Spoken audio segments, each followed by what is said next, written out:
नमस्कार साथियों। आज हम बात करने जा रहे हैं बेसिकली स्ट्रेस एंड मैनेजमेंट के संबंध में। हिंदी में तो आपके सिलेबस में प्रतिबल एवं प्रबंधन दे रखा है। प्रतिबल बेसिकली स्ट्रेस, अंग्रेजी में जो हम देखते हैं तो ये स्ट्रेस है। ये स्ट्रेस कब पैदा होता है और स्ट्रेस का मैनेज कैसे किया जाता है, हमें ना टेंशन मैनेजमेंट कैसे करना है, इन सब चीज़ों की हम बात करने जा रहे हैं। तो सबसे पहले हम बात करें कि स्ट्रेस कब पैदा होता है। बेसिकली हम जो डेली लाइफ्स में कामकाज करते हैं, इस डेली लाइफ्स में कई प्रकार के हमारी चुनौतियां होती है। कभी कभार काम का इतना ज़्यादा बर्डन हो जाता है तो आदमी क्या होता है कि स्ट्रेस में आ जाता है, कहते हैं ना प्रतिबल पैदा हो जाता है। काम तो करता ही है, फोर्स लगाता ही है, पावर्स से काम करता है, लेकिन वो पावर्स क्या हो जाती है कभी कभार, जो फोर्स होता है वो एंटी अपने शरीर को ही मतलब इंटरनली नुकसान पहुंचाने लगता है। तो वो स्ट्रेस पैदा होती है। और स्ट्रेस से क्या होता है, कभी कभार ऐसी स्थिति आ जाती है कि व्यक्ति में कुछ जीवन में भी ऐसे चेंजेस आते हैं। आप सोचिएगा उसके जीवन में क्या चेंजेस आते हैं। जो खुशहाल जीवन है, बड़ा हैप्पी लाइफ जी रहा है, और एकदम से क्या हुआ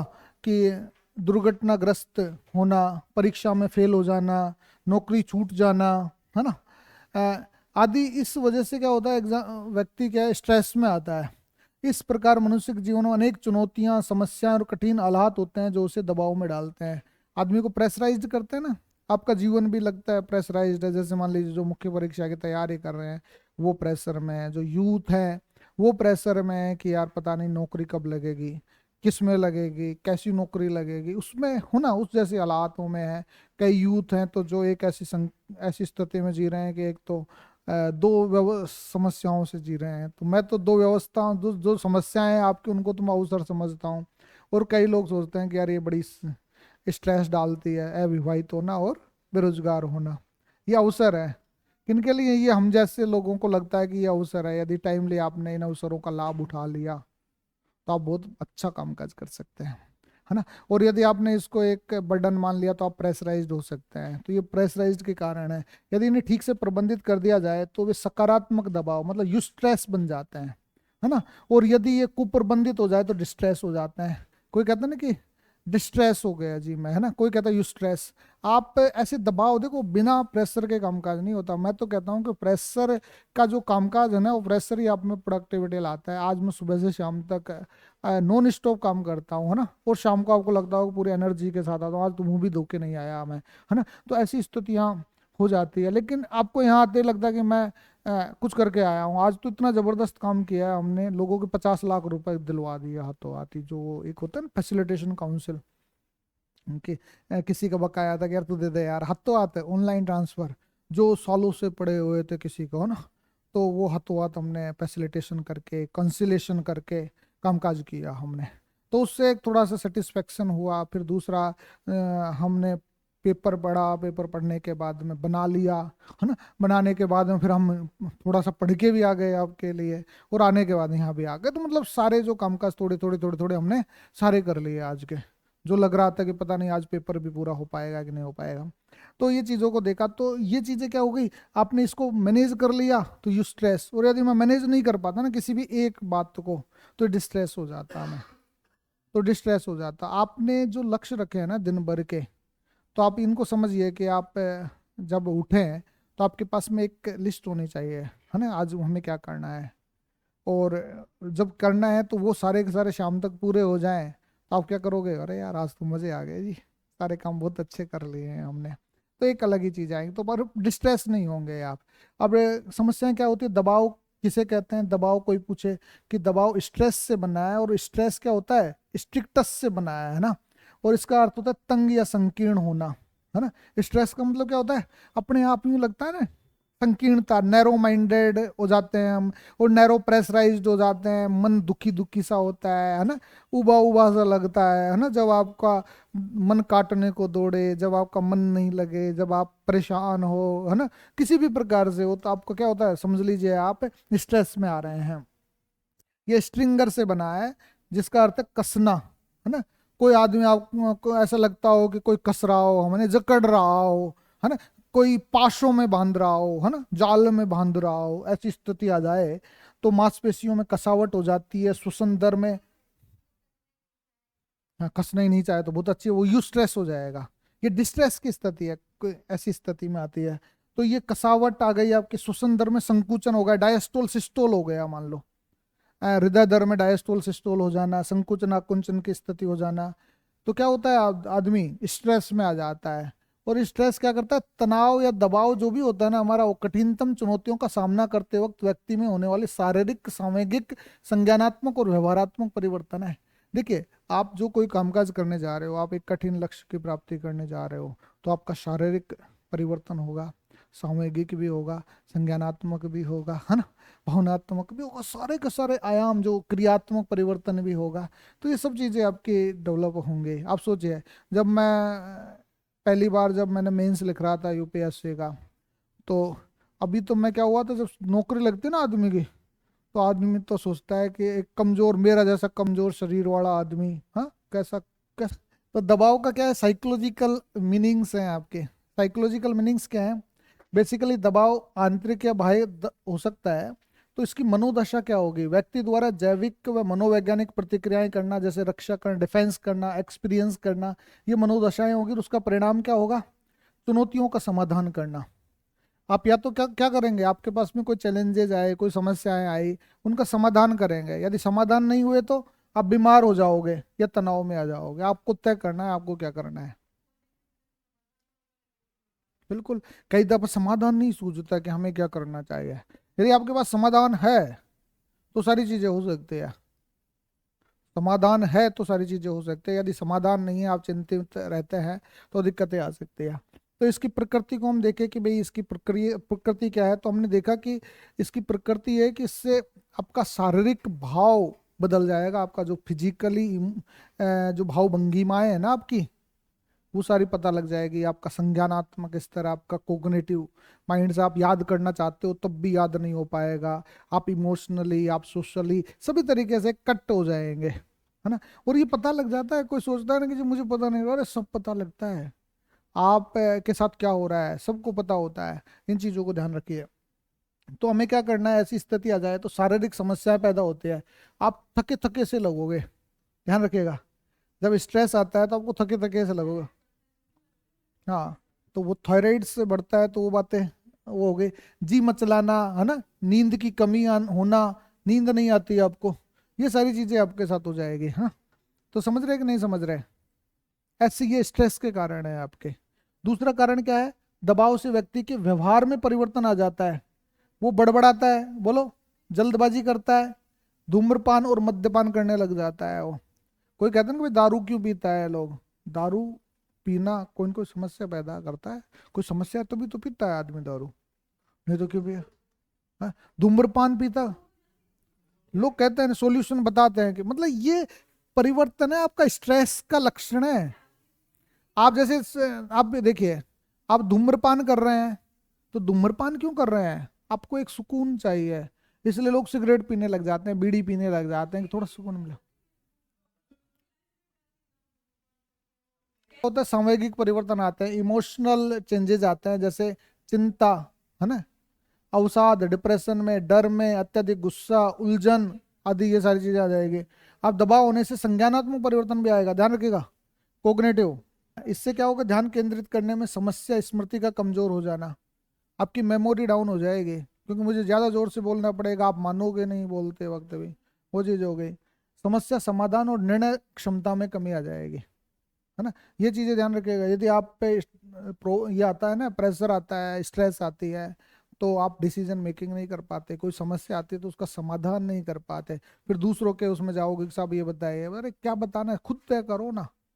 मैं तो ये मानता हूँ कि आप खुद अपने नीति निर्धारक हैं, खुद ही अपने सब कुछ है, निर्धारक, सेल्फ, स्व निर्धारक है ना आप। तो सेल्फ डिटर्मिनर बनिए ना। तो ये चीजें हो गई आपके। व्यक्ति जिन दबावों का अनुभव करते हैं वे तीव्रता, इंटेंसिटी, मतलब कम बनाम अधिक, तीव्रता से पता लगेगा, या तो उसकी इंटेंसिटी कम हो जाएगी। जो पहले बहुत जबरदस्त तरीके से, साथियों नमस्कार कैसे हैं आप, उधर साथियों नमस्कार कैसे हैं आप, सब ठीक ठाक है, तो पता लग जाएगा यार इंटेंसिटी डाउन हो गई है इसकी, है ना। फिर दूसरा है आपकी अवधि, ड्यूरेशन। ड्यूरेशन में क्या है, अल्पावधि, दीर्घावधि। पहले तो 5-5 घंटे क्लास लेता था, अब पता लगा 2 घंटे में छोड़ देता है ना। तो इससे पता लग जाएगा। और भविष्य कथनीयता, प्रेडिक्टेबिलिटी, है ना। प्रेडिक्टेबिलिटी में क्या है, कि वो अनुमान लगाया जा सकता है आपके साथ में क्या क्या चीजें हो रही है। तो ये चीजें हो सकती है। तो किसी भी दबाव का परिणाम किसी विशेष परिस्थिति, स्थान और व्यक्ति पर निर्भर करता है, ध्यान रखिएगा।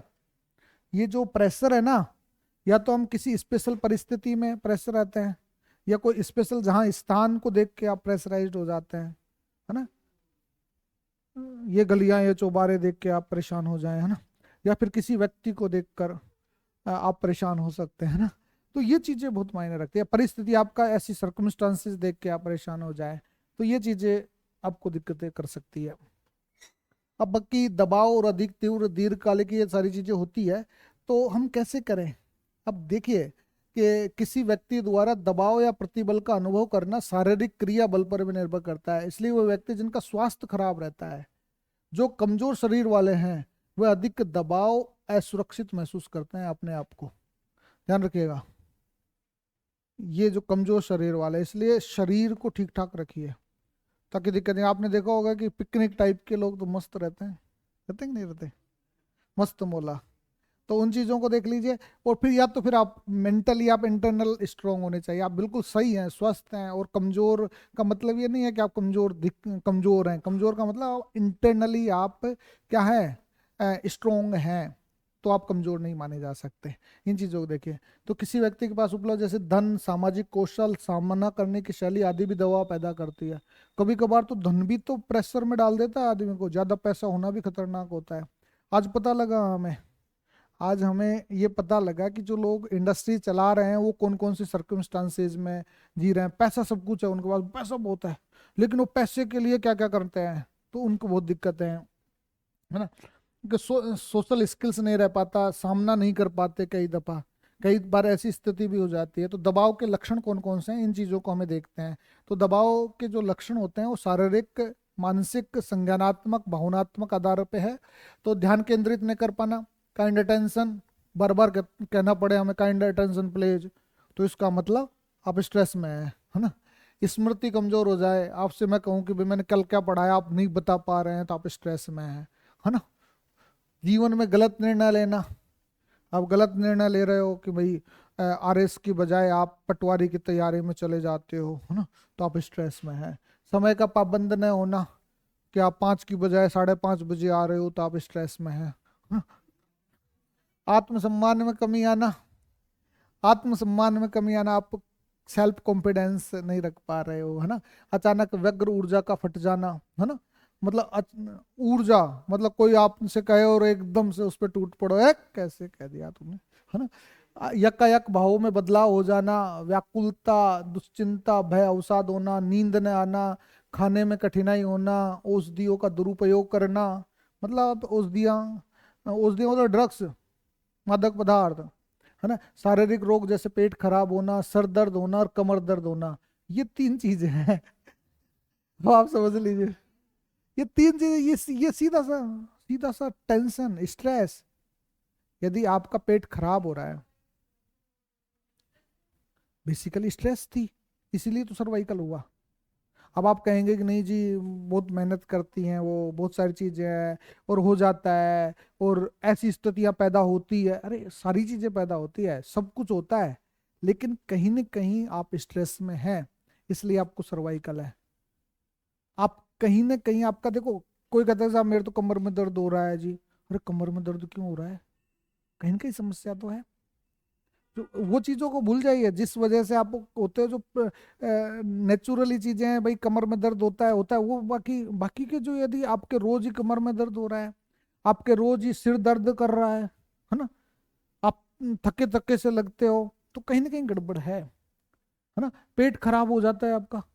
पेट खराब होना सबसे बड़ी बात है कि पेट खराब होना ही नहीं चाहिए। यदि पेट खराब हो रहा है तो इसका मतलब डाइजेशन क्यों नहीं हुआ, कि दिमाग में 10 बातें चल रही थी इसलिए डाइजेशन नहीं हुआ। आप खाना खाते वक्त कहीं ना कहीं 10 दिमाग के सोच रहे हो। मैं तभी तो दबाव की प्रबलता को बताते हैं ये। यदि इसका समय पर निराकरण न किया जाए तो गंभीर परिणाम पैदा हो सकते हैं, ध्यान रखिएगा। बहुत ये चीजों का ध्यान रखना है हमें। दबाव कैसे होता है, दबाव व्यक्ति को क्या करती है, जो व्यक्ति को ऊर्जा प्रदान करती है, एक दबाव है ना, विद्युत की तरह होते हैं जो व्यक्ति को एनर्जी देते हैं, जिससे व्यक्ति बेहतर निष्पादन करने की ओर अग्रसर होता है। ध्यान रखिएगा, आपको प्रेशर होना चाहिए, है ना। कहते हैं कि इसको पढ़ाई का प्रेशर है, इसको स्ट्रेस आपके जीवन में आना चाहिए, ताकि आप एक एनर्जी मिल सके उस स्ट्रेस से, उस एनर्जी से क्या कर सके आप प्रोडक्टिविटी दे सके अपने जीवन में। और प्रोडक्टिविटी के लिए बहुत जरूरी होती है, लेकिन आप निरंतर कार्यरत रहेंगे तो उसमें दबाव का होना आवश्यक है आपको निरंतर। यदि मैं रोज का अपना टाइम शेड्यूल नहीं बनाऊं और मैं दबाव में नहीं रहूं तो आराम से बैठूंगा ना मैं। सोचिए, आपके पास में पढ़ाई के लिए वक्त नहीं हो, समझिए, आपके लिए सोचते हैं अरे कोई नहीं है, अगले साल देना ही तो है, कर लेंगे। कई लोग तो ऐसे हैं कि मेरा तो 3 साल है ना, 2026 में देना है मुझे आईएएस, 2004 अभी से पढ़ाई क्यों करूं। अरे पता ही नहीं लगेगा 2026 कब आ गया। और कोई सोचता है कि मैं ऐसे ही कर लूँ। आपको पढ़ते रहना है बस, आपको सोचना नहीं है कुछ भी, केवल पढ़ना है। तो आप प्रेस दबाव में रहेंगे, दबाव में रहेंगे तो प्रोडक्टिविटी आएगी, है ना। ये एक विशेष स्तर तक ही लाभप्रद होता है, उसके बाद ये नुकसान पहुंचाता है। दबाव अब नुकसान कब पहुंचाएगा, और नुकसान ये पहुंचाएगा, नुकसान कब होगा, आप प्रेशर में कब आएंगे, एग्जाम्स है, एग्जाम्स का महीना भर बचा हुआ है और महीने भर में आप क्या कर रहे हैं, महीने, अरे सर महीना भर बचा है कैसे तैयारी करूं। अरे साल भर से क्या ऐसी तैसी करा रहे थे कि कैसे पढ़ाई करूं मैं। आप साल भर से तो पढ़े नहीं, तो फिर दबाव में आएंगे ही ना। पूरा जब हमसे कहा, हमने आपसे कहा ये बताइए कि आप मेंस की तैयारी कर लो, जब आप अगली बार, जब आप मान लीजिए जो पुराने बच्चे हैं जो अगली बार जब देंगे मेंस, तो आपको पढ़ने की जरूरत है क्या मेंस की, अब जरूरत ही नहीं है। फिर आप अपने स्तर से तैयारी करोगे तो आप दबाव में न आकर नेचुरली मौलिकता के साथ में आप पढ़ाई करेंगे, और वो आपको रैंक दिलाएगी। आज कोई पढ़ना नहीं चाहता कि जरूरत ही कहाँ है मुझे पढ़ने की। और मैंने आपसे भी कहा 324 वैकेंसी आ रही है नायब तहसीलदार की। ये एक उसके बाद नुकसान पहुंचाती है, तो कैसे बांटे हम। पहले तो हम बात करते हैं स्ट्रेस की, कि जो व्यक्ति में एक प्रोडक्टिविटी देता है, तो प्रोडक्टिविटी कैसे देता है, उच्च निष्पादन करते हुए उपलब्धियां प्राप्त करता है, इसे यूस्ट्रेस कहा जाता है। और दूसरा क्या है आपका, डिस्ट्रेस करता है। यदि आपका दबाव स्तर ज्यादा हो गया यूस्ट्रेस से, तो नकारात्मक प्रभाव डाले जाएंगे। अब नकारात्मक प्रभाव डाले जाएंगे तो दबावों को तनाव के कारणों के आधार पर 3 भागों में बांटा जा सकता है। तो सबसे पहले हम बात करें कि कौन से हैं आपका, तो एक तो फिजिकल या एनवायरमेंटल स्ट्रेस है।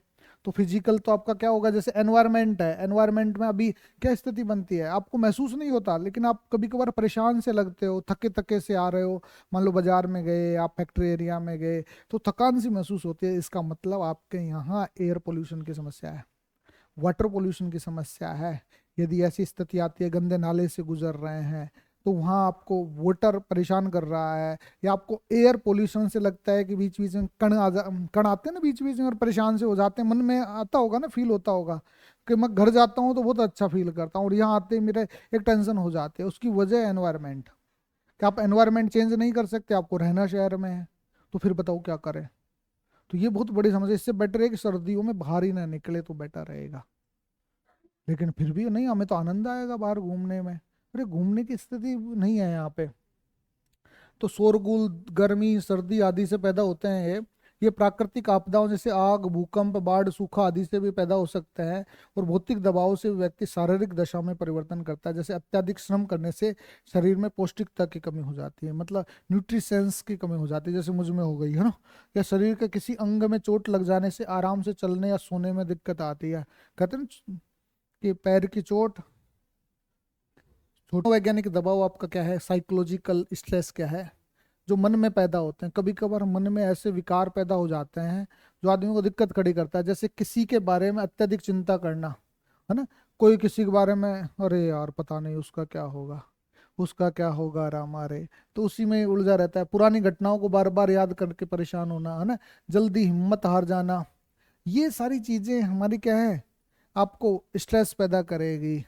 और ये दबाव बाहरी कारकों से पैदा नहीं होते, बल्कि आंतरिक कारकों से प्रभावित होते हैं। इनमें क्या होता है, कुंठा, क्यों आया ये, फ्रस्ट्रेशन छिपा हुआ है कहीं ना कहीं। फ्रस्ट्रेशन छिपा हुआ है कि नहीं छिपा हुआ है।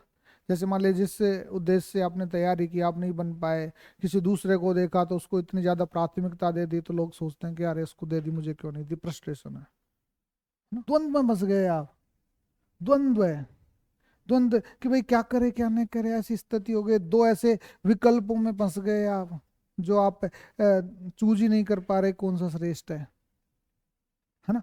तीसरा आपका दुश्चिंता, एग्जाइटी, कि नए नए मन में विचार आ रहे हैं, पता नहीं क्या होगा, कैसे होगा, सक्सेस मिलेगी कि नहीं मिलेगी, हम ये कर पाएंगे कि नहीं कर पाएंगे, है ना। इंटरनल प्रेशर हो गया आपके मन में, कोई प्रेशर है अंदर से कि यार मैं पिछले 7 8 साल से यहाँ इतनी मेहनत कर रहा हूँ फिर भी नहीं मिल पा रहा मुझे कुछ भी। इंटरनल प्रेशर है आपका। सोशल प्रेशर है। सोशल प्रेशर इतना आता है, रोज परिस्थिति के व्यक्ति की आवश्यकताओं और अभिप्रेरकों में रुकावट पैदा कर वांछित लक्ष्य की प्राप्ति में बाधा बनती है, तो कुंठा पैदा करती है। बोलो, कभी कभार क्या होती है, जो हमारी नीड्स हैं या हमारे मोटिव्स हैं उनमें क्या हो जाती है, रुकावट पैदा हो जाती है, इंटरप्शंस आ जाते हैं, है ना। इंटरप्शंस आ गए तो हम लक्ष्य प्राप्त नहीं कर पाते, और जब हम लक्ष्य प्राप्त नहीं कर पा रहे तो कुंठा उत्पन्न होती है। आप कोई कहते हैं तो पैदा होगी। अब कुंठा क्या है? कुंठा सोशल डिस्क्रिमिनेशन होता है जी, इतना भेदभाव होता है, कहीं नहीं पाते, वो वहां बैठते हैं हम यहाँ बैठते हैं। बुरी स्थिति तो आती है ना कि यार क्या। अंतर्वैयक्तिक क्षति, इंटरपर्सनल इंटरपर्सनल डैमेज, ये भी चीजें हो जाती है कि 6 किए तो 6 में से तो 4 तो 3 तो बिगाड़े ही थे हमने शुरुआत के, ऐसे ही जैसे हुआ पो में कर दे दिया, अरे बन जाएंगे आईएएस, क्या होता है, ये चीजें होती है। जब फिर बाद में आप एक बार प्री करते हो, दूसरी बार मेंस करते हो, तीसरी बार इंटरव्यू करते हो, तो यही हाल होंगे फिर। आप सोचिए, मैं तभी तो कहता हूँ अटेम्प्ट देना ही नहीं चाहिए, और देना है तो पूरी डेडिकेशन के साथ दो, कम से कम इंटरव्यू दें आप, तो अटेम्प्ट देना है। अरे यार कोई नहीं है, भरते निकलिए, भर देते हैं, कम से कम इंटरव्यू दें उस अटेम्प्ट में, तो आपका अटेम्प्ट फायदेमंद है, अन्यथा कोई मतलब नहीं है इन चीजों का। क्या मतलब है जबरदस्ती, अरे प्री कर लेते हैं, अगली बार मेंस देखेंगे, फिर अगली बार इंटरव्यू देंगे, कोई मतलब नहीं है इन चीजों को। स्कूल में कम अंक प्राप्त करने आदि कारणों से होती है ना। अब द्वंद्व कब उत्पन्न हो जाता है? जब दो परिस्थितियां, दो लक्ष्यों के चुनने में परेशानी आ जाए। अब द्वंद्व में होंगे आप, आईएएस करें, आरएस करें या नहीं करें, या घर चले जाएं, है ना। हाँ, क्योंकि दोनों ही लक्ष्य समान भाव रखते हैं, जैसे सरकारी और स्वरोजगार में द्वंद्व होना। कभी कभार सोचते हैं गवर्नमेंट नौकरी कर लें क्या सेल्फ एम्प्लॉयमेंट कर लें, सर कह रहे थे कि यार बहुत अच्छा सब्सिडीज मिल रही है, तो वो कर लें, क्या कर लें। नौकरी के साथ अध्ययन अध्ययन अध्यापन किया जाए कि नहीं किया जाए, हम्म, बताइए। ये द्वंद्व है हमारा, कि आप अध्ययन अध्यापन करते हो तो फिर वो अपने आप को रेस्ट नहीं दे पाते, फिर क्या करोगे आप। ये चीज हो गई। जब व्यक्ति अनेक समस्याओं से घिरा होता है तो वह दुश्चिंता में करता है ना। दुश्चिंता, एक साथ कोई 5 7 समस्याएं आ जाए तो एंजाइटी हो जाती है, और जब एंजाइटी हो जाती है तो अवसाद में चला जाता है, डिप्रेशन में चला जाता है वो। और इंटरनल प्रेशर क्या होता है, सबके मैंने वो बताए हैं अर्थ है। आपसे पूछा जा सके दुश्चिंता किसे कहते हैं, है ना, आपका कुंठा किसे कहते हैं, आपसे प्रश्न पूछे तो आप उत्तर दे सकते हैं, ऐसे ही सवाल आएंगे। लेकिन जब तक आप उदाहरण नहीं देंगे तब तक आपको नंबर नहीं मिलेंगे। समय तो इंटरनल प्रेशर क्या होता है, जो व्यक्ति को खुद परेशान करता हो, है ना। ये उन विश्वासों से पैदा होता है जो हमारी प्रत्याशाओं पर आधारित होता है, ध्यान रखिएगा, जो हमारी एक्सपेक्टेशंस पर आधारित होता है। ये इंटरनल प्रेशर कब होगा कि आपने एक्सपेक्टेशंस तो बहुत बड़ी कर ली और आप उन लक्ष्यों को प्राप्त नहीं कर पाए। कार्य में सर्वोत्तम देने का दबाव, एक तो ये सोचता हूँ कभी कभार तो किसी ने छोटा बिंदु भी लगा दे, गुस्सा आता है कि यार मैं टाइम क्यों नहीं दे पाया, मैंने इसको ठीक क्यों नहीं किया। ये चीजें होती है। जब उपयुक्त प्रत्याशाएं प्राप्त नहीं होती तब व्यक्ति निराश हो जाता है और उच्च स्तर के लक्ष्यों को प्राप्ति क्रूरता के साथ करता है। दबाव उन व्यक्तियों द्वारा पैदा किया जाता, देखो सोशल प्रेशर, सोशल प्रेशर कौन पैदा करता है? जो हमारे ऊपर अत्यधिक मांगे थोप देते हैं, डिमांड्स होती है उनकी, डिमांड्स किसकी, रिश्तेदारों की, मित्रों की, सगे संबंधियों की, है ना। और ये दबाव तब और बढ़ जाता है जब हमें इस तरह के लोगों के साथ काम करना पड़ता है। हम वहीं बगल में बैठे हैं, अरे ये है, जिनके साथ काम करते हुए व्यक्तियों में टकराहट होती है, पहले तो डिमांड्स पे टकराहट, ये चीजें होती है। तो ये हमारा सोशल प्रेशर है जो हमें परेशान करता है। रोज फोन आ जाता, इस प्रकार ये समस्याएं पैदा होने से आदमी मनोवैज्ञानिक दबावों का बढ़ना होता है। ये साइकोलॉजिकल प्रेशर है सारे के सारे, समझे। फिर आता है सोशल प्रेशर। अब सोशल प्रेशर कैसे होता है, जैसे मान लीजिए कि हम सामाजिक संबंधों के कारण पैदा होते हैं। बेसिकली परिवार में किसी की मृत्यु हो गई, है ना, या बीमार हो गए आप, या टेंशन रहा परिवार में, पड़ोसियों ने परेशान करना शुरू कर दिया, तो आप सोशल प्रेशर में आ जाएंगे। पड़ोसी भी घातक होते, पड़ोसी बहुत तगड़े परेशान करते हैं। आप कॉलोनी, मर्डर कर दिया उसने, बताओ। ये सामाजिक दबाव अलग अलग होते हैं। जैसे कोई व्यक्ति पूरे दिन कार्यालय में व्यस्त रहकर अपनी शाम शांतिपूर्ण बिताना चाहता है ना, है ना। और वो मुझे पता नहीं किसका हुआ है ना, इसलिए उसके लिए उत्सव या पार्टी में जाना दबावपूर्ण हो सकता है। वो फिर कहते हैं जी आप बहुत मिलनसार व्यक्ति के लिए शाम को घर बैठना दबावपूर्ण हो सकता है ना।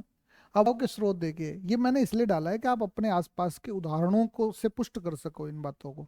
अब स्रोत कौन कौन से हैं, तो किसी प्रियजन की मृत्यु हो जाए, या व्यक्तिगत चोट पहुंच जाए, या खीज उत्पन्न होने से दैनिक जीवन की परेशानी, कभी कभार चिड़न उत्पन्न होती है ना, चिड़न, जलन, चिड़न, कुड़न, है ना, ये भी आदमी को दिक्कतें खड़ी करती है ना।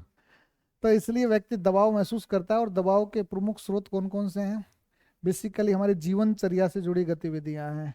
जीवनचर्या से जुड़ी घटनाएं क्या हैं, देखिए एक उदाहरण बता रहा हूँ कि कभी कभार हमारी जो डेली लाइफ की जो उथल पुथल मचा देने वाली घटनाएं भी स्ट्रेस का कारण हो जाती है। जैसे घर बदलने के बाद नए घर में नई परेशानियों को आना, का आपने तो घर बड़े अरमानों से रखा था, जिन घरों में कदम है, गतिविधियां अप्रत्याशित हो सकते हैं। जैसे किसी के साथ लंबे समय से चला आ रहा संबंध टूट जाना, ये रिलेशन में रह रहे थे आप और वो एकदम से टूट गया, तो क्या क्या बोलते हैं उसको, हर के ब्रेकअप हो गया, तो वो ब्रेक कर भी नुकसान करता है।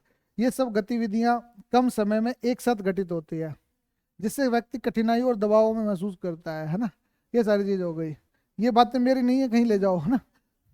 हाँ, परेशानियां आ गई परेशानियां हो गई आपकी, आप पजल्ड कैसे होते हैं ना। ऐसी गतिविधियां जो व्यक्ति को परेशान करती है। आप कोलाहलपूर्ण परिवेश में रह रहे हो, बिजली पानी की कमी में रह रहे हो, है ना, ये भी बड़ी दिक्कत ही आती है। बिजली नहीं आती है आपके, या पानी का अभाव, एक जगह यहाँ रहे थे हम, पानी नहीं था, तो रोज टैंकर डलवाते हैं, है ना। भीड़ भाड़, झगड़ालू पड़ोसी, ये सारी चीजें हमें परेशानी करती है। ये ऐसे व्यवसाय होते हैं, व्यवसाय मतलब ट्रांजेक्शन, ट्रेडिंग, जो आदान प्रदान होते हों, व्यवहार, जहां बार बार ऐसी घटनाओं का सामना करना पड़ता है जो व्यक्ति को परेशानियां पैदा करती है और वो अत्यधिक दबाव अनुभव करने लगता है। जैसे प्रशासनिक सेवा, पुलिस सेवा आदि। कभी कभार ऐसी स्थिति भी होती है। ऐसे बिजनेस होते हैं हमारे, कौन से सर्विसेज होते हैं, जैसे मान लो पुलिस में है, तो परेशानी होती है कि नहीं होती। सुबह 7 हो रहे, अभी फोन आएगा सुबह 7 बजे वहां जाना है, अब कैसे जाना है, किस तरीके से जाना है, तो मुझे तो ताज्जुब भी होता है कि इनको तैयार होने में ही आधा घंटा लगता होगा। घटना है। और महिलाओं को कितना दिन का, महिलाओं को कितना टाइम मिलता है, महिलाओं को ट्रॉमेटिक इवेंट्स होते हैं कभी कभार। ये ट्रॉमेटिक इवेंट्स कभी कभार प्रेशराइज कर देते हैं। जैसे सड़क दुर्घटनाएं, लूट, भूकंप, सुनामी आदि गंभीर घटनाएं तनाव पैदा करती है। इन घटनाओं कुछ समय बाद दिखाई देता है। कभी कभार एंग्जाइटी हो जाती है, अतीत अवलोकन करने लग जाते हैं, बुरे सपने आते हैं, है ना, इससे तनाव पैदा हो जाता है। घटनाएं, परेशानियां व्यक्ति को क्या करती है, उसमें लेके आती है। अब दबाव के प्रभाव क्या होंगे, अब देखिए ये 4 प्रकार के प्रभाव हैं। एक तो आपके संवेगों को, जो आप बिल्कुल बीपी आपका बिल्कुल नॉर्मल था ना, तो इस संवेग बढ़ने से क्या हुआ, मूवर्स बढ़ने से आपका बीपी बढ़ने लग गया, आपका 150, 160, 170 होने लग गया। और जो लोअर जो था, जो 80 होना चाहिए, 80, 85, वो 95 में 100 के आसपास पहुंच गया, तो मतलब बुरी स्थिति में जा रहे हो आप, है ना। और शरीर क्रियात्मक, आपका शरीर से पता लगने लग गया, आपका शरीर से, चेहरे से झलकता हो कि आप बुजुर्ग होने जा रहे हो, है ना। संज्ञानात्मक, आपके कोग्निटिव इफेक्ट, जो आपको याद रहता था, जो आप बड़े समस्याओं का समाधान तत्काल कर देते थे, वो हो ही नहीं पा रही, है ना।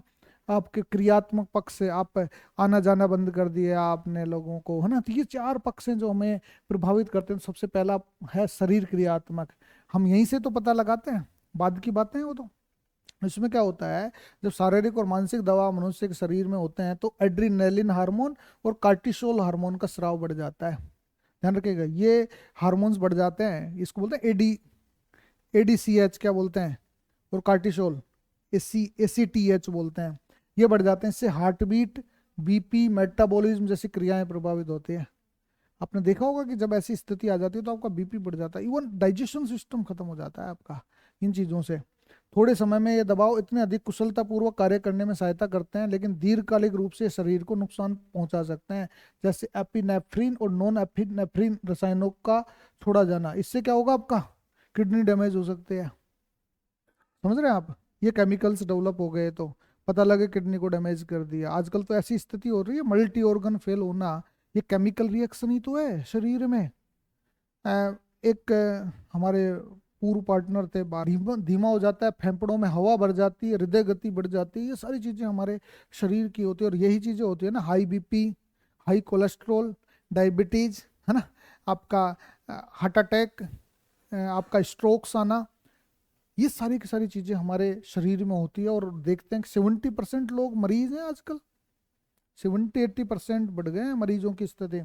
आपका इमोशनल इफेक्ट क्या पड़ेगा जब ये इमोशन से जुड़ा हुआ है, इसमें व्यक्ति में तनाव का व्यक्ति की भावनाओं पर प्रभाव पड़ता है। और व्यक्ति में क्या होता है, अनेक साइकोलॉजिकल प्रेशर्स आते हैं और ये शंकी व्यवहार करने लगते हैं, शंका शंका करने लगते हैं छोटी छोटी बातों में, है ना। शंका करने से क्या होता है, परिवार और दोस्तों से दूर हो जाता है। देखिए, शंकालु स्थिति आपको परिवार से दूर कर देगी और दोस्तों से दूर कर देगी। और ये दोस्तों से दूर होते ही आप क्या हो जाओगे, वह अविश्वास होगा आपका, इसलिए तो हुए, तो व्यक्ति के मन में घबराहट उत्पन्न होगी, चिड़चिड़ापन, उदासी, दुश्चिंता, डर, अवसाद आदि पैदा हो जाएंगे। और वह व्यक्ति क्या होगा, अधीर हो जाएगा, छोटी छोटी बातों के लिए गुस्सा करेगा, वो व्याकुल हो जाएगा और उसके मन में असफलता और निराशा के भाव पैदा हो जाएंगे। बोलो, संज्ञानात्मक क्या होगा, मस्तिष्क से जुड़े हुए मामले, आप चिंतन, स्मृति, निर्णय क्षमता, तर्क वितर्क, सामान्य समाधान आदि नहीं कर पाओगे। समझे, यही तो करते हैं। आज हम कितना अच्छा सोच सकते हैं, कितने आयामों से बात कर सकते हैं, नहीं कर पाएंगे हम इनको। व्यक्ति असफल होने लगता है तो तनावग्रस्त हो जाता है, जिससे एकाग्रता में कमी, अल्पकालिक स्मृति का कम हो जाना। आजकल क्या होता है, मैं कहता हूँ यार नाम ही भूल गया मैं, एक दिन हो गया था ना, मैंने कहा वो कौन था, फिर नाम भूल गया, बताओ ये क्या हुआ, आपकी शॉर्ट टर्म मेमोरी लॉस हो रही है।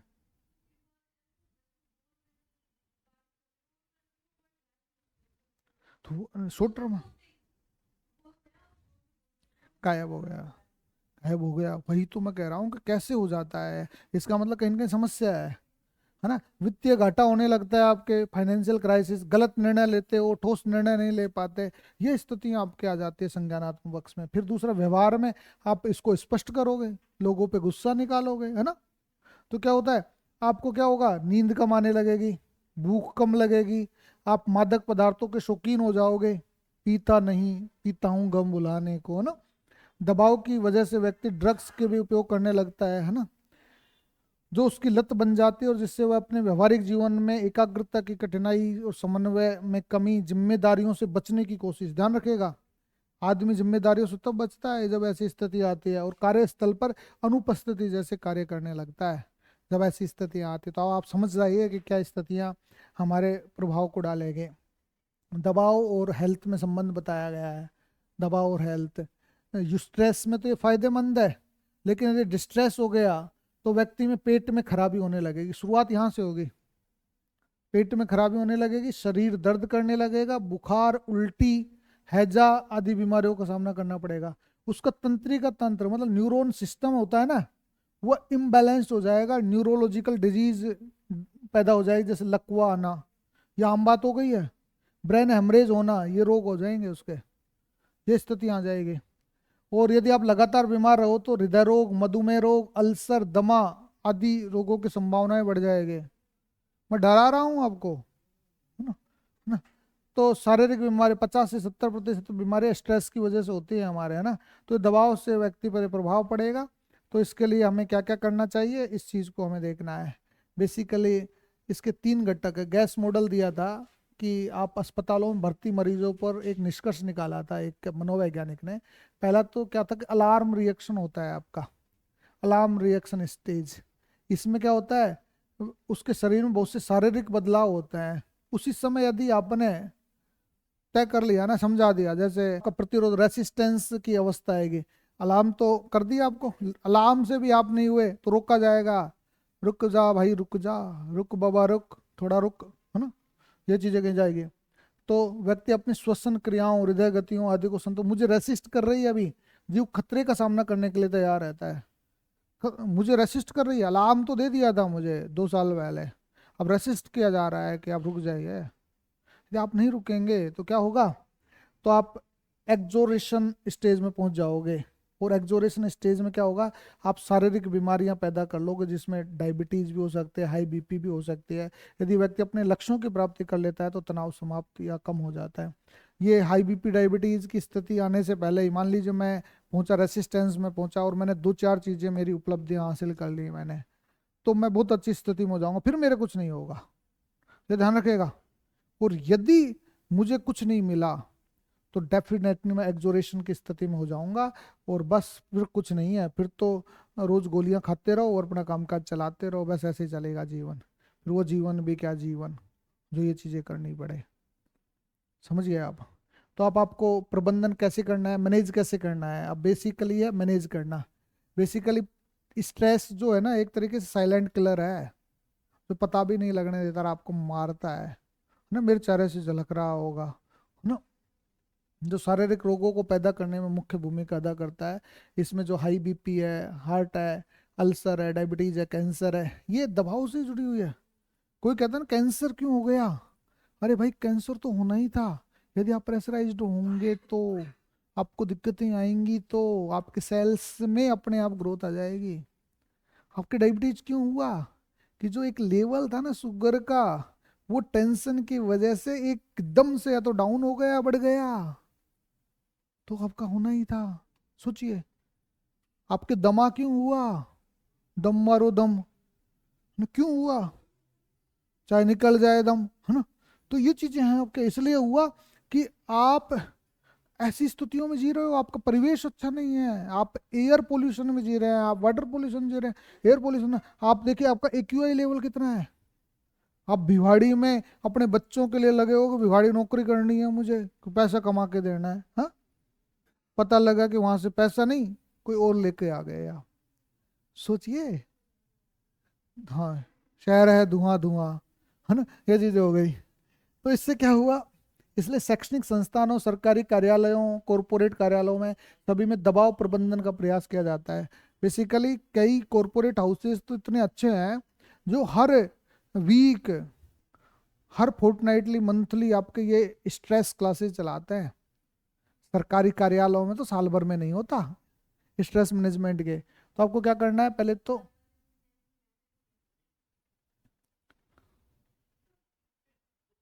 आपकी ये शिथिलन तकनीक, रिलैक्सेशन टेक्नोलॉजी है, रिलैक्सेशन टेक्निक्स है ये। अब रिलैक्सेशन क्या होता है, आपसे कहा जाता है कि आपकी जो शरीर की पेशियां है ना, उसको आराम दीजिए, आराम दीजिए। आराम कैसे देंगे, अपने आप को रिलैक्स छोड़ दीजिए। तो कहते हैं एक गहरी सांस लीजिए, फिर धीरे धीरे छोड़ दीजिए, है ना, ये चीज हो गई। इस तकनीक में शिथिलन प्रारंभ में निचले भाग से मुख तक लाई जाती है, ताकि संपूर्ण शरीर विश्राम अवस्था में हो जाए। पहले जो जकड़न है ना हमारे, अच्छा हम भी कराया करें, हाँ। तो आपको ये कहा जाता है कि जो एक शवासन स्थिति है ना, लेट जाइए बिल्कुल मुर्दों की तरह, और मुर्दों की तरह लेट कर फिर, हाँ, फिर आपके पैरों से स्टार्ट कीजिए कि मैं यहाँ से बिल्कुल रिलैक्स कीजिए, रिलैक्स करते करते यहाँ तक आइए, तो अपने आप ही आप रिलैक्स हो जाएंगे, है ना। इस तकनीक से जो हाई बीपी और हार्ट डिजीज है उसको कम किया जा सकता है। फिर दूसरी आपको बायोफीड टेक्नोलॉजी, बायोफीड टेक्निक्स, इसमें क्या होता है, जो शरीर क्रियात्मक दबाव का अवलोकन कर उन्हें कम करने का प्रयास करना चाहिए। जैसे आपका हृदय गति के प्रति जागरूक होना, आप कोशिश कीजिए बायोफीड, कि मेरा हार्ट बीट कितनी बढ़ रही है, मेरी श्वसन दर कितनी बढ़ रही है ना, ये चीज़ों को सोचिए। और खान पान के प्रभावों के प्रति अवेयर होना, जैसे मेरे दिमाग में मैं बायोफीड करता हूँ, मैं बायोफीड करता हूँ अपने आप को। मुझे लगता है कि मुझे पता लगता है मेरी हार्ट बीट बढ़ रही है, तो मुझे पता लगता है मेरी हार्ट बीट बढ़ रही है, इसको control control all is well करता रहता हूँ। के प्रति अवेयर है तो आप कर लेंगे। तीसरा आपका ध्यान तकनीक, ध्यान, ध्यान, ये क्या होता है, भारी परिस्थितियों से कुछ समय के लिए अनभिज्ञ हो जाता है और चेतना की उच्च अवस्था में पहुंच जाता है, उसे असीम शांति का अनुभव करता है। कोई तो अनुलोम विलोम करेगा, कोई आलती फालती मार के बैठेगा, मतलब उसमें हमें जरूरत ही नहीं है। हम तो यदि चुपचाप बैठे हुए हैं ना, तो भी ध्यान कर लेंगे कि हम कहाँ हैं, क्यों हैं, कैसे हैं, जरूरत ही नहीं है किसी की। थोड़ा सोचना पड़ता है खुद के लिए, तब करना पड़ता है। फिर आता है रचनात्मक मानस, ये प्रत्यक्षीकरण तकनीक, आपके परसेप्शन। इसमें क्या होता है, खुद को ढूंढो, खुद को ढूंढो। इसमें वास्तविकता के अनुकूल कल्पनाओं का लक्ष्य निर्धारित किया जाता है, जो व्यक्ति में आत्मविश्वास वृद्धि में सहायक होता है। कभी कभार मन में सोचिए कि मैं क्या कर सकता हूँ, मुझे क्या करना चाहिए, कैसे करना चाहिए। हम दौड़ लगाने लगे, है ना, कि यहाँ ये भी कर लेना है, वो भी। दौड़ का मतलब वो नहीं है, मन के घोड़े दौड़ाने लगे कि हम ये भी करेंगे, ये भी करेंगे, ये भी करेंगे, ये भी करेंगे। उन्हें 5-7 लक्ष्य ऐसे रख दिए। फिर लगा कुछ नहीं करेंगे आप, बर्बाद हो जाओगे, निबट जाओगे। इससे बेटर ये है कि छोटे छोटे लक्ष्य बनाओ और एक एक चीज पे काम करो। तो फिर हमने अब एक एक चीज पे फोकस कर दिया, इसलिए थोड़ा सा सुकून मिला है जीवन में, है ना। तो ये चीज हो गई। तो मन शांत हो, यदि व्यक्ति का मन शांत हो, शरीर शीतलन अवस्था में और आंखें बंद हो, तो सही मायने में सृजनात्मक विजुअलाइजेशन होता है। बोलो, अपने आप को सोचिए, अपने मन में असीम शांति का अनुभव करते हुए, हाँ, है ना, और ऑल इज वेल सोचिए, और शरीर को बिल्कुल रिलैक्स कर दीजिए। अब आप ये सोचेंगे, आंखें बंद कर लीजिए और देखिए कि मैं कहाँ हूँ, तो आप समझेंगे कि आप बहुत अच्छी स्थिति में। हाँ, ऐसे ही तो सिखाते हैं, ऐसे ही तो करवाते हैं। आप जाइए उसमें, हाँ, आप एक परम तत्व की शरण में आए हैं, आप ब्रह्म की शरण में आए हैं, ब्रह्म कुमारी आश्रम ना। तो ये चीजें हैं आपके, और है क्या, जैसे ब्रह्म कुमारी आश्रम में किया जाने वाला ध्यान, हाँ, इन आश्रमों में ध्यान करवाइए आपको, ये चीजें हो गए। अब संज्ञानात्मक व्यवहारात्मक तक नहीं, इस विधि में नकारात्मक विचारों को सकारात्मक विचारों में बदल लो। अब कैसे बदलेंगे, जिसके दिमाग में नेगेटिव आने लग गए तो पॉजिटिव कैसे आएंगे। तो पॉजिटिव लाना है, और फिर विवेकशील तर्कों के रूप में बदला जाता है। सकारात्मक ले आए, फिर आप तर्क सोचिए, रैशनैलिटी लाइए। हमने आपको नेगेटिव से पॉजिटिव में लाए, पॉजिटिव के बाद आपका फर्ज बनता है इसको रैशनैलिटी में लाने में। कहीं ऐसा नहीं है कि आप हवा में उड़ने लगे। आप सोचिए कि भाई मुझे अब क्या करना है, कैसे करना है। इससे व्यक्ति को दबावपूर्ण परिस्थितियों का सामना करने के लिए हौसला मिलता है। फिर आती है एक्सरसाइज। एक्सरसाइज करो, जिससे आपके फेफड़े सुधर सके, हृदय क्षमता में वृद्धि हो सके, खून में कोलेस्ट्रॉल की कमी हो सके, शरीर में आपका प्रतिरक्षी तंत्र मजबूत हो सके, है ना। आप व्यायाम कीजिए, आप तैरिए, दौड़िए, साइकिल चलाइए, रस्सी कूदिए, जो भी आपकी मर्जी में आए, वो कम से कम 30 मिनट तक कोई ना कोई कामकाज कीजिए, ताकि आप ठीक हो जाएंगे, है ना।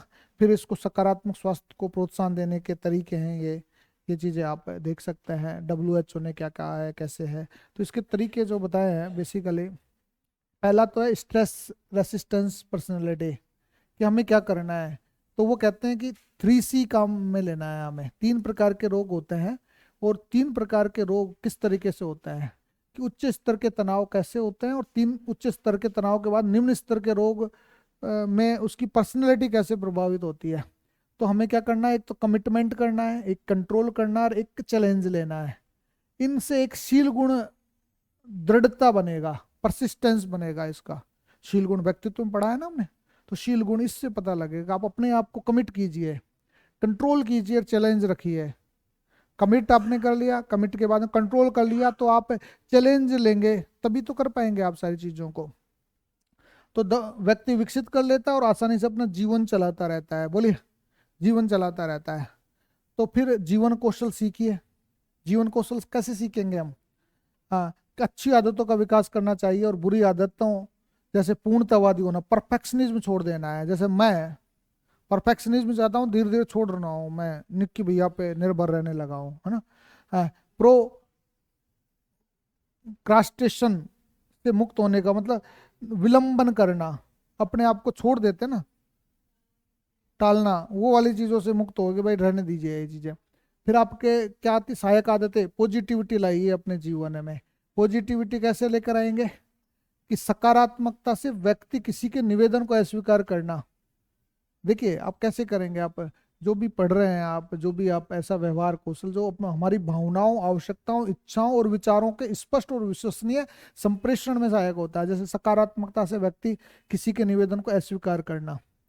यदि आप में पॉजिटिविटी है, तो आप विनम्रता से कह दीजिए कि सर मैं नहीं आ सकता, मेरे साथ ये समस्या है, तो बुरा नहीं मानेगा। आपको शादी का न्योता दिया, आपने मना कर दिया ना।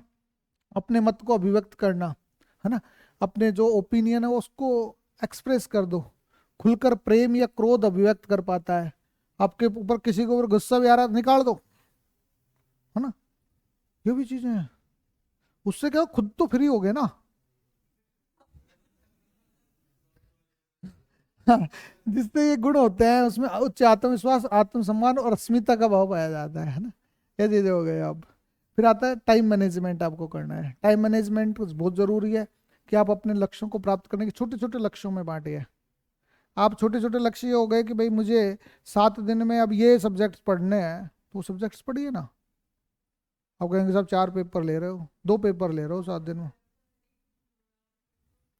तो बताओ कब करोगे आप? फिर आप कहोगे साहब हमें तो स्ट्रेस में लाते हो आप।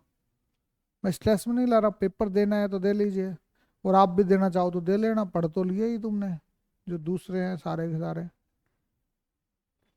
फुल टेस्ट दे लो, क्या बुराई है? हाँ, विवेकपूर्ण चिंतन, है ना।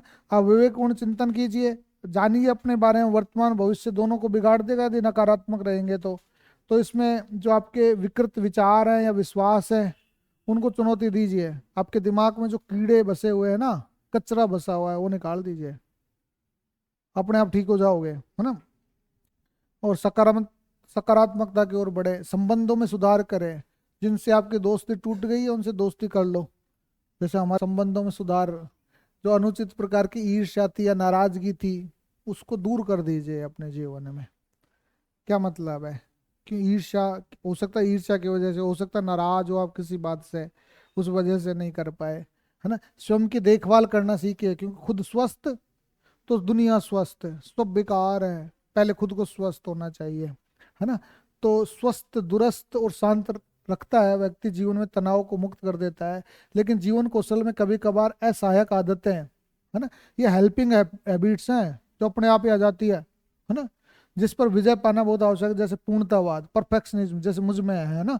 ये युक्ति अल्पकाल के लिए तो ठीक है, लेकिन दीर्घ काल में होने से व्यक्ति को असुरक्षित बना देते हैं। कोई आपके साथ काम ही नहीं करना चाहेगा। इसकी वजह यह भी रही, ये सर हमें, जिन्हें सब कुछ बिल्कुल सही होना चाहिए वे पूर्णतावादी होते हैं। वे उपलब्ध समय, काम बंद न करने के परिणाम और प्रयासों से दबाव में रहते हैं, है ना। और वे स्वयं अपनी और दूसरों की आलोचनाएं करते रहते हैं और विश्राम करने की सोचते भी नहीं है। कहीं मैं तो नहीं, हाँ, कहीं वो मैं तो नहीं। हम क्या करते हैं, समय की पाबंद, समय का बहुत बड़ा कमी की भाव रहता है हमें, और हमारा कभी काम बंद ही नहीं होता, है ना। तीसरा तीसरा हम सोचते हैं कि यार ये चीजें, कि खुद खुद आलोचना करेंगे, यार मैं भी ऐसा ही हूँ, मेरे साथ ये है, मैं ये नहीं कर पाया, वो नहीं कर पाया। दूसरा कोई करेगा, अरे इसको ये भी नहीं आता है क्या, क्या करेगा ये, है ना। आलोचना मैं करता हूँ ना, अरे उसको ये भी नहीं आता, उसको ये भी नहीं आता। तो दुखदाई होती है। फिर उसको पता लग गया कि यार सर तो मेरी आलोचना कर रहे थे, बस वो भी गया, वो संबंध खत्म। और आप लोग बच्चे हो, आप कह देते हो किसी का, "अरे सर तो तेरे बारे में ये कह रहे थे"। अरे यार सर ने कोई प्रासंगिक उदाहरण आया होगा तभी तो कहा होगा, और उसको आप ले गए, है ना। ये चीज है। परिहार करना, अवॉइडेंस करना सीखना चाहिए आपको, है ना। अवॉइडेंस, यदि आप अवॉइडेंस करना सीख गए तो किसी समस्या को स्वीकार या सामना करने से नकारना या परिहार कहलाता है। आप कोशिश कर दीजिए, आपको लगती है कोई समस्या, फिर भी कहिए ऑल इज वेल, है ना। अरे कुछ नहीं, आती रहेगी। आप नकारना सीख गए तो आपको समस्या समस्या नहीं दिखेगी। आप विलंबन करना, सस्पेंस करना सीख गए, आपको किसी भी कार्य को टालते रहना विलंबन कहलाता है ना। सामान्यतः व्यक्ति ऐसे कार्यों को टालते रहते हैं जिसमें असफलता, भय, अस्वीकृत होने की संभावना है। ठीक है ये चीजें। तो आप सरल बनाने के लिए, अपने जीवन को सरल बनाने के लिए आहार, व्यायाम, सकारात्मक मनोवर्ती, सकारात्मक चिंतन और सामाजिक सहारे की आवश्यकता होती है। तो आपको क्या करना चाहिए, आहार कैसा लेना चाहिए, दिन में 3 बार संतुलित भोजन का सेवन करें आप, 3 बार, है ना। और उसे आराम देने वाले भोजन, जैसे वसा, नमक और चीनी की अधिकता होती है आजकल के, है ना। दबाव में क्यों रहता है, या तो घी ज्यादा खाता होगा, या नमक खाता होगा, या चीनी की अधिकता है, चाय चाय वगैरह खूब पीते हैं ना, जिनका सेवन करने से व्यक्ति को मोटापा का शिकार हो जाता है, और मोटापा सारी बीमारी की जड़ है। समझे कि नहीं समझे? अब दूसरा, व्यायाम करना। आपको व्यायाम कैसे करेंगे आप, कि व्यायाम करने से तनाव और दुश्चिंता और अवसाद स्वतः ही घट जाते हैं।